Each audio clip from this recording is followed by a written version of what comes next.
Sí, perdó, hola. Hola a tothom. Perdoneu, és que, vaja, com podeu veure, estic una mica atrafegat tot remenant llibres i documents aquí al meu despatx al CEDIP. I és que haig d'explicar la història del col·legi del qual jo en sóc membre d'honor. Faltaria més. Ai, sí, és una feinada que reieu-me, perquè la història és llarga i a més és un encàrrec de la Junta de Govern, que és molta junta. Però anem a pams. Abans del col·legi, els enginyers ja existien des de feia molts i molts anys. El primer cop que una fàbrica catalana va utilitzar el vapor va ser l'any 1833. Així naixien els primers enginyers catalans, els nostres besavis, vaja. Aquesta iniciativa pionera en va traure de similars arreu del país. Vapors, bieles, motors... Oh, quin esplendor! Sí, a veure... Però tot va caure de cop per culpa de la Primera Guerra Carlina, que va destruir moltes d'aquelles fàbriques. Les guerres no serveixen per res, creieu-me. Bé, doncs, com que sóc un crac, he desplegat arreu del territori uns quants equips mòbils de televisió per connectar amb amics i col·legues que ens ajudaran a esbrinar la història dels enginyers i dels ETIP. Per començar, del passat industrial qui en sap un niu és el meu amic Jordi Maluquer, un savi. A hores d'ara està al Museu de la Ciència i la Tècnica de Catalunya, a Terrassa, un lloc fantàstic, us l'aconsello. Tots són invents meus. Endavant, Terrassa! En el darrer terç del segle XVIII, a Gran Bretanya, es va renovar i transformar totalment el sistema de producció amb la incorporació de maquinària moderna. Això és el que coneixem com la revolució industrial. És el creador de la ciència econòmica, Adam Smith, coetani dels fets, qui els analitza i explica el paper crucial en la creació d'aquest nou món modern, és el paper del que ell en diu els pràctics, els tècnics, els enginyers, els tecnòlegs. En aquell mateix moment, a finals del segle XVIII, també a Catalunya, i molt immediatament després de la Revolució Industrial Britànica, comença una autèntica revolució industrial, amb la instal·lació de màquines, no ja la màquina de vapor, l'any 33-34, sinó molt abans, des de finals del XVIII, diferents tipus de màquines. Això és l'obra dels pràctics, dels tècnics, dels enginyers. Vol dir que aquest desenvolupament industrial de Catalunya, des de fa 220-230 anys, depèn estrictament del paper que han realitzat els enginyers tècnics, els enginyers i tecnòlegs de tot tipus. Gràcies, company! I ara que toca... Sí. Així doncs, l'1 de maig de 1958 es va fundar el Colegio de Peritos Industriales de Catalunya Baleares. Josep Maria Cabestany en va ser el primer degà i la seu estava situada al passeig de Gràcia 50. Pel que he llegit, eren una colla molt eixerrida i varen convertir el col·legi en la corporació més nombrosa i activa d'Espanya, tant a nivell professional com social. Aquests catalans sempre tan inquiets. A la primera junta hi havia 23 membres. A aquella època el col·legi era com una petita gran família. Però aviat amb l'arribada del temps del desarrollismo, la indústria del país va començar a carburar a tota màquina. L'augment del volum de feina que tramitava el col·legi va fer necessari l'ampliació de la seu. Per això, l'any 1964 es va comprar un nou pis al mateix edifici del Passeig de Gràcia. No ens estàvem de res, caram. En aquella època va veure la llum per primer cop la revista Nuevos Horizontes, l'any 1960, que durant 6 anys va arribar a les llars de tots els col·legiats. El següent degà va ser en Vicent Illa, que va iniciar el seu mandat l'any 1965. Però no ho va restar quiet, no.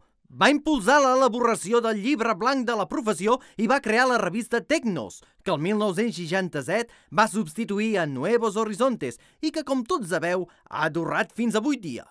Per cert, sabíeu que la portada del Tecnos de l'any 1973 va ser dissenyada ni més ni menys que pel meu amic Salvador Dalí? Déu-n'hi-do. Ah, a un altre número hi vaig sortir jo.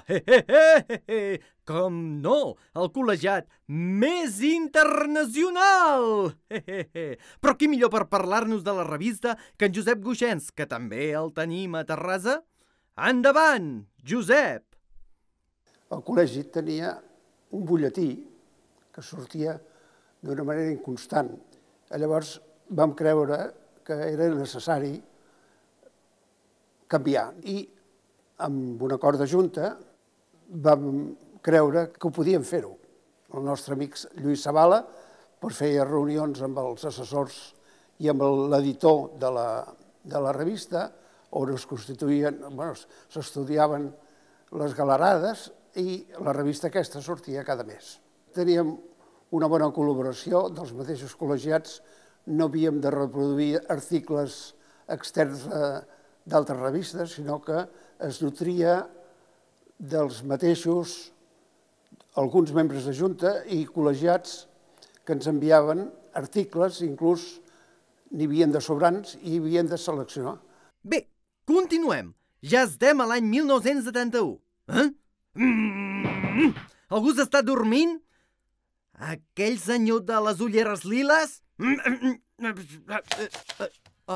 No, sí, ja veig que està atent. Bé, així que al 71 tenim un nou degà, Florentí Manyà, que amb 23 anys de permanència en el càrrec va batre tots els rècords. Durant el seu primer mandat va morir en Franco i es va iniciar la transició cap a la democràcia. L'any 1986, la nova regulació d'atribucions professionals, la llei 12/86, va actualitzar el voltatge i la potència de les instal·lacions projectades pels enginyers tècnics i, sobretot, va reconèixer finalment el ple dret de l'exercici professional en la realització de projectes. Aquesta bona notícia va venir acompanyada d'una profunda crisi institucional en el si del col·legi.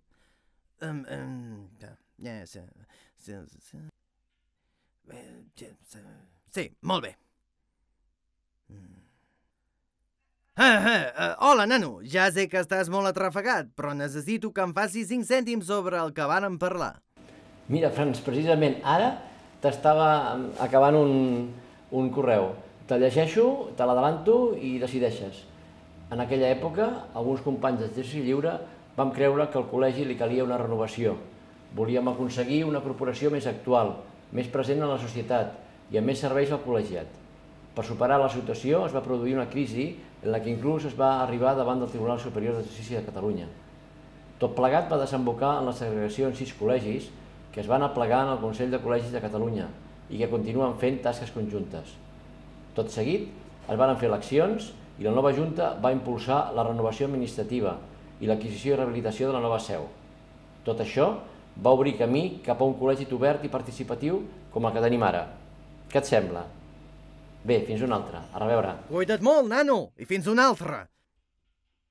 Bé, així doncs, sota el mandat del nou i primer degà del ZETIP, Antonio Carrillo, el 1996 vàrem comprar aquest palauet tan coquetó del carrer Consell de Cent. El nou local el va inaugurar el 22 de novembre del 96 el molt honorable Jordi Pujol, que Déu-n'hi-do també els anys que va durar en el càrrec. El local del Passeig de Gràcia ara el fem servir com a Ateneu Industrial i fem xerrades, cursos, reunions i també és la seu del Consell de Col·legis de Catalunya. Per acabar aquest petit recorregut històric, vull remarcar que l'any 2005, a les eleccions col·legials, es va poder votar per primer cop mitjançant el vot electrònic. I va sortir escollida l'actual Junta de Govern, encapçalada per l'amic Joan Ribó. I abans d'acabar, voldria que escoltéssiu la Montse Grau. Endavant, Montse! Gràcies, Franz. Veig que te n'has sortit prou bé amb la teva recerca. Jo només volia esmentar tota una sèrie de fites que s'han aconseguit darrerament. Una d'elles, i molt important, ha estat assolir la certificació ISO 9001 de qualitat per tots els serveis. A més, a finals de l'any 2007 vam endegar una campanya de màrqueting que ha tingut la seva continuïtat durant el 2008 per donar a conèixer la professió. Fa unes setmanes vam inaugurar Tecnoespai del CETIP al carrer Bailèn, on hi tenim 5 aules totalment equipades per poder impartir formació de qualitat i una sala d'exposicions. També avui us presentarem una nova web. Espero que us agradi. Totes aquestes fites, que són llargues d'enumerar, han estat possibles gràcies a una Junta de Govern que ha liderat els seus objectius establerts, a un equip de persones que treballem en el col·legi i també a tots vosaltres.